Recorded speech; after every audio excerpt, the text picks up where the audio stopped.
Hey guys, in today's video we're going to talk about how to make the perfect backswing. I want to talk about how your arms, hands, and the club need to move in space to set yourself up for a perfect downswing.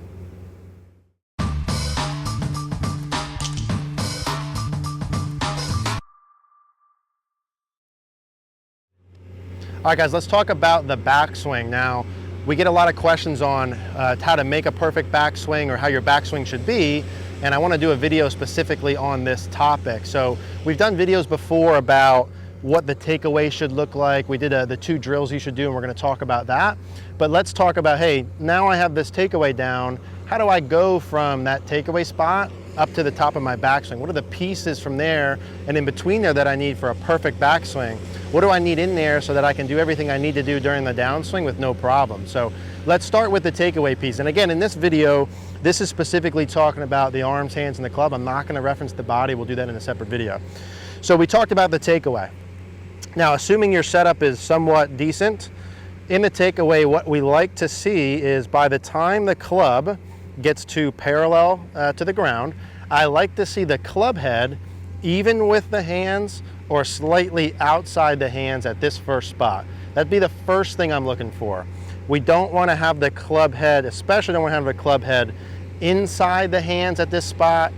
I'd like to see it even with or slightly outside is okay in terms of the club head to hand relationship. That's the most important part. The second part of that, and it goes in with it, is how your hands move in space.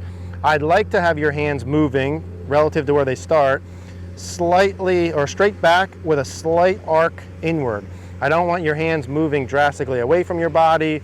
I don't want them drastically inside. What I want is, I want them working slightly inside. Imagine a little semicircle around my hand. So they work straight back with a slight arc inward to get to my first spot. So club head even with outside the hands, hands working slightly inward. The last piece is where the club face is in space. So at a perfect ideal spot, that club face is going to be tilted slightly downward.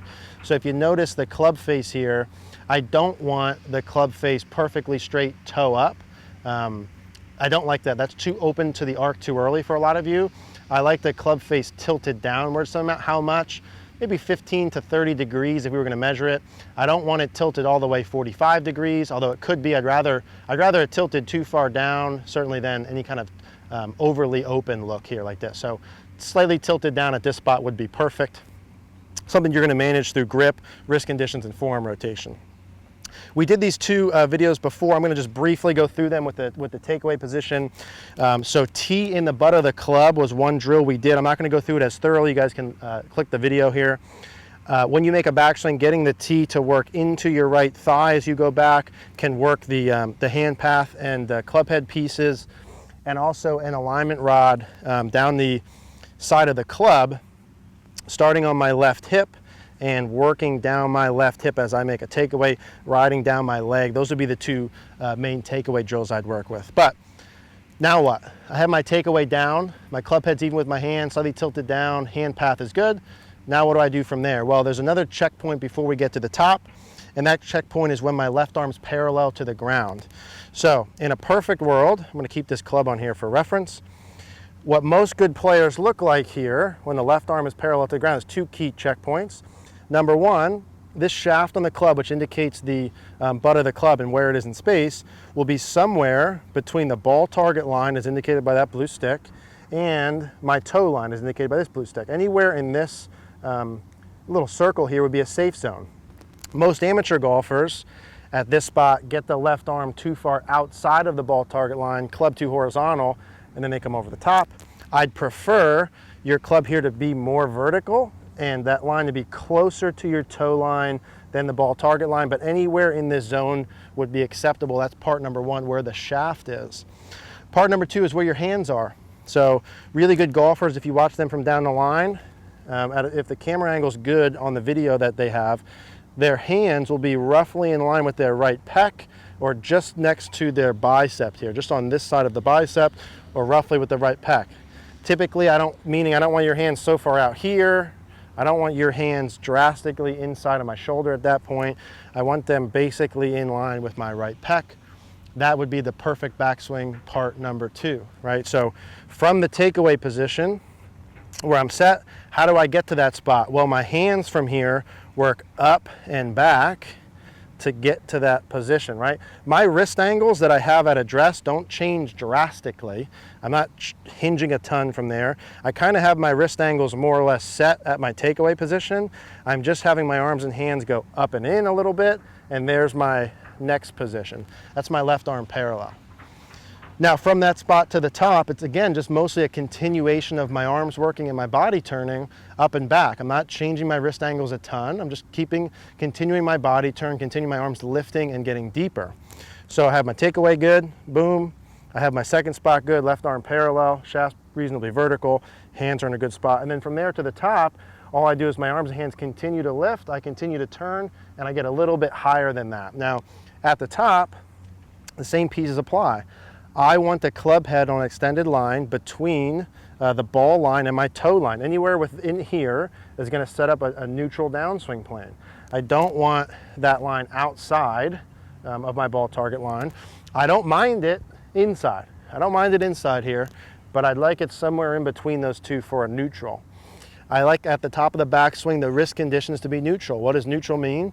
That means my left wrist is flat to slightly bowed, not overly extended this way unless you have a super strong grip. If your grip is neutral, this will be pretty flat at the top. That'll give you a neutral club face. My right hand, again in reference to our other video, will be bent back like this at the top, and that would be neutral. So assuming a neutral grip, neutral wrist conditions, neutral shaft angle, neutral club face. Those are the positions of the arms and hands that we're looking for at the top. Takeaway in line is the most important spot. Have the club head even with or outside the hands. Get the shaft a little bit more vertical than horizontal here. Watch your hand depth. You want it basically even with your right pec here. And then at the top, watch your wrist conditions. Watch the club face being square. And again, watch the shaft angle. Those are the pieces to a perfect backswing. It's really not, I don't think that's that complicated. It's 3 checkpoints, a couple pieces you need to highlight. And I would work from the beginning, meaning if you want to make a perfect backswing, and you don't get this spot down good, then the odds of you getting the next 2 are not very good. Okay, you're probably going to be off early. So if I'm practicing, I'm getting this first. And I'm doing it until I get it. And then once I get this, then I'm checking this next spot. Is my shaft more vertical than horizontal? I want it more vertical than horizontal here, or somewhere in between vertical and 45 degrees here. Somewhere in here. Is my hand depth roughly in line with my right pec as a basic guideline? If yes, then I'm moving forward. At the top, I'm checking wrist conditions. Is this flat? If no, fix it. Is this bent back? Yes or no? If not, fix it. Is my club face managed at the top, right? My club face at the top, I want this leading edge of the club here to be roughly parallel to my lead wrist or my lead forearm. So that relationship would be pretty good here at the top of the backswing. Those are the pieces that we're checking. I do them in order with everyone. If the takeaway's off, start there. If the next spot's off, start there, and then at the top. Even if you have a takeaway that's, in my opinion, not so good, or the next spot's not so good, and you get to the top okay, probably the forces and the torques you had to put on the club to get there is still gonna cause a reaction at the downswing that we don't want. So I see some people that come in and say, hey, well, my takeaway's like this, and maybe I'm here, but I'm good at the top. Well, you're good for a moment at the top, but because you went too far inside, you get this reaction, okay? You don't get away with anything. There's always a reaction to everything. 1% of people, when they mess up these parts, can fix it. If you're that 1%, then don't change any of it. If you're not, then start with these pieces. That is the perfect backswing, as referenced by hundreds of golfers who play great golf. Start from the beginning, work your way back, focus on the arms and hands. Again, the body will be a different video. I hope that all makes sense. If you guys have any questions, again, as always, leave us a comment down below.